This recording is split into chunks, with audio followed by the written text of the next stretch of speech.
Morning guys, yan mga alaga ko. Kaabang na naman.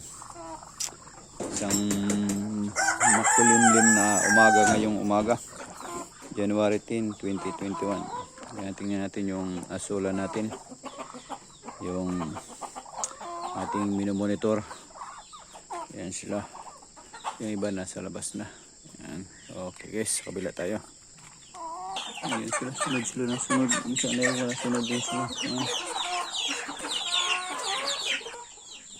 Yan na guys, yung pang 8 days. 8 days na yan guys. Yan. Halos mapupuno na siya. Yan, 8 days.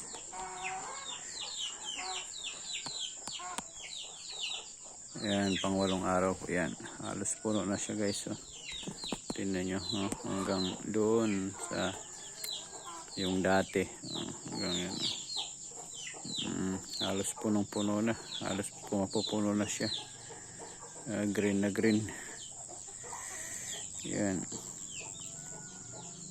Mga 2 araw siguro. 2 araw pa. Punong-puno na. Mga 10 days siguro. Punong-puno na ito.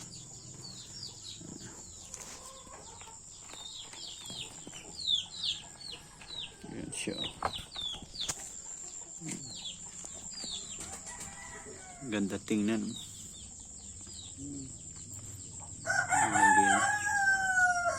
Yan. Binibinta to guys sa iba. Pwede rin to pang binta. Per kilo nito is 150 ata. 450 per kilo. Pwede to maging pang binta pala. Pag ano pwede ko pang binta. Madami yan.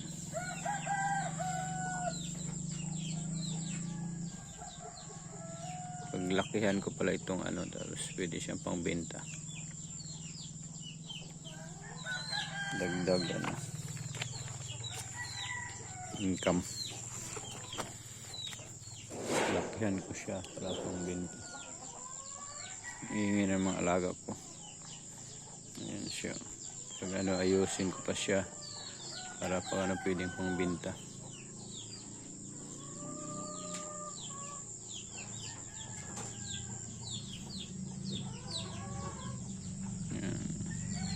Mula dyan hanggang doon halos na puno na. Yan.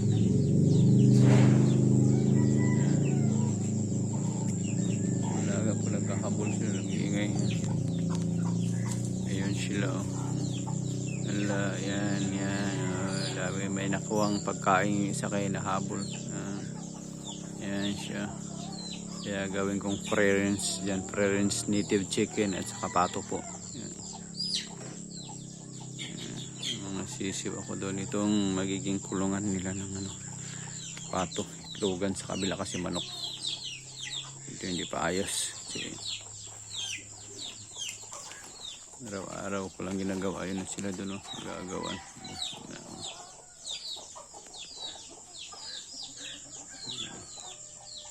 Yung doon yung area ko, yun binakuran ko ng yero.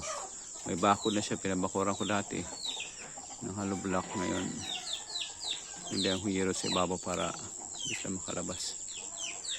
Ayan. May mga tanim-tanim din, may guyabano ako doon, may rambutan, mga tanim ang palibang puno-puno para maganda ang ano nila, pagliliman. Para pag ma-okay na yun lahat, pwedeng i-open ko na hanggang doon na yan. Sagad pag mabuhay na yung tanim doon. Kaya balik tayo sa ating asula. Yan.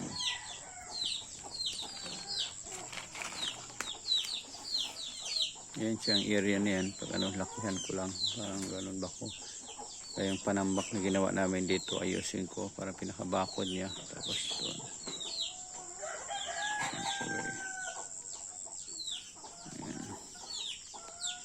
May talong, isang buong talong dati.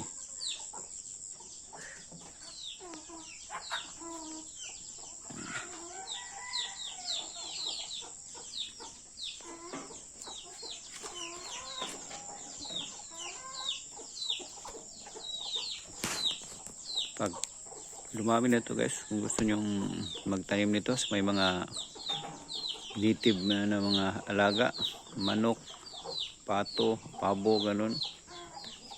message nyo lang ako at papadalahan ko kayo. Pero kayo po magbayad ng shipping. COD po ito. O magpadala muna kayo bago ako magpadala sa inyo. Yan, sa nakikita ko doon, ang per kilo nito is 450, something like that. Ipafinalize natin pag dumami na ito sa mga nakakilala nyo o kakilala nyo na bibili ng asola at mag-alaga din kayo nito. Dagdag tulong po ito, malaking tulong para sa mga alaga nyo. Nakakatipid kayo at saka organic din ang organic siya. Doon tayo sa kabila. Bawasan yung tubig. Pagusan ko siya ng supply ng tubig. May tubig kami supply dito eh.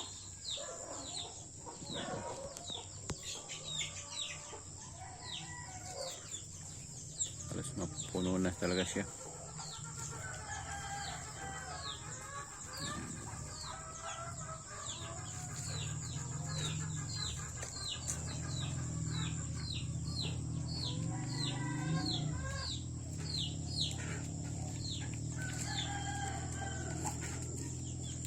Yung tubo dapat maalis to dito, ilipat ko sa iba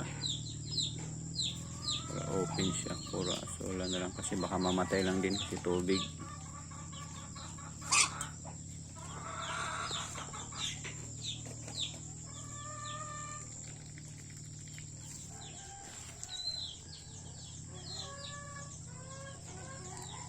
Si Barako umiinom dyan siya, umiinom din.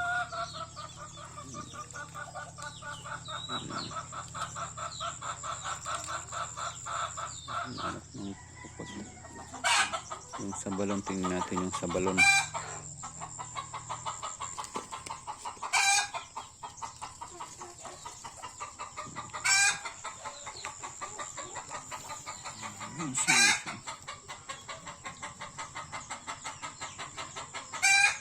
Yan ang itsura niyan guys.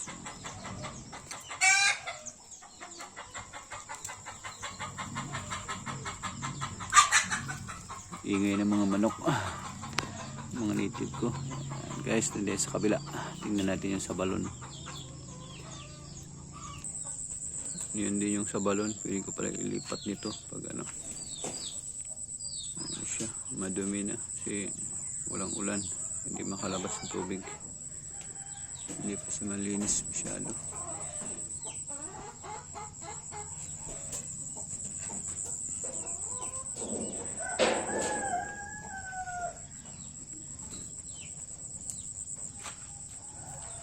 Yan guys, yung bomba, tapos may tubig pang pinagkuha ng tubig, yung hose na yan. Yan yung area, andun yung asola sa baba. Yan. Yan, naming bakod nung hardware para sa akin, ililipat ko sila dyan nila sa loob kagalagala.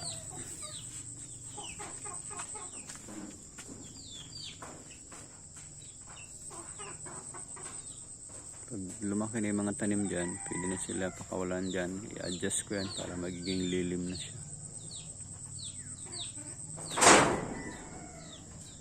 Tapos doon gagawa namin ng parking ng motor doon sa kanto, yung may buhangin pa.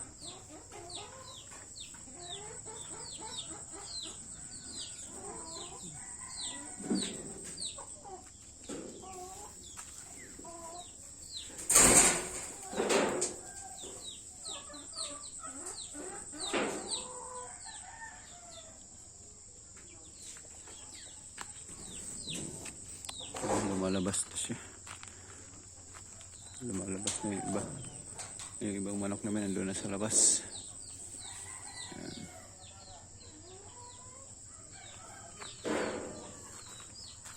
Ayan guys, ayan siya sa baba.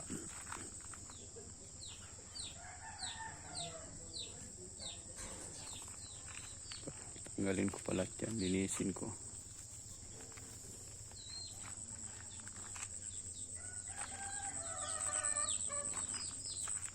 guys, maraming salamat po sa inyong suporta and panonood. Please don't forget to like, share and comment, and don't forget po to bell para mahit po kayo sa aking mga videos na i-upload pa. Maraming salamat po. God bless po.